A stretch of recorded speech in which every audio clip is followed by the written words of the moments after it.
तीन नेत्यांच्या बैठकीबद्दल आपण बोलताय। भारतीय जनता पार्टीचे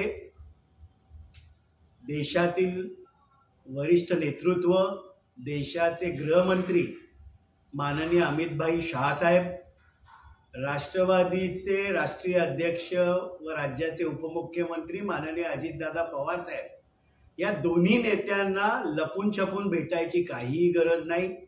त्यांची भेट ज्या ज्या वेळेला होते हे मीडियाला माहीत असतं आणि त्यामुळे अशा प्रकारच्या लपून छपून मास्क लावून टोपी घालून कधीतरी या बैठका झाल्या, या कथाकल्पित मीडियाने उठवलेल्या बावड्या याच्या पलीकडे याला अधिकचं महत्त्व द्यायची गरज नाही।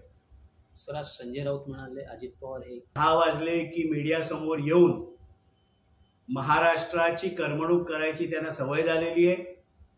ते जर माननीय अजितदादा पवार साहेब यांना फिरता रंगमंच बोलले असतील तर संजय राऊत साहेबांना मग आम्ही काय कोकणातला दशावतार म्हणायचा?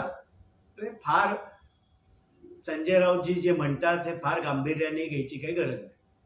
सर, एक वेगळा प्रश्न, कल्याणमध्ये गणपत गायकवाड आहे, यांच्या जागा ही भारतीय जनता पार्टीचे आमदार म्हणून गणपत गायकवाड निवडून आले होते। आमदार गणपत गायकवाड हे एका जबाबदारीच्या पदावर असताना जे काही त्यांनी कृत्य केलं हे तर निषेधार्ह होतच आहेच, पण त्या जागेवर भारतीय जनता पार्टीने कोणाला उमेदवारी द्यावी हा भारतीय जनता पार्टीचा निर्णय असेल आणि त्यामुळे त्याच्याबद्दल महायुतीचा एक घटक पक्ष म्हणून राष्ट्रवादी फार काय त्यावर बोलू इच्छित नाही।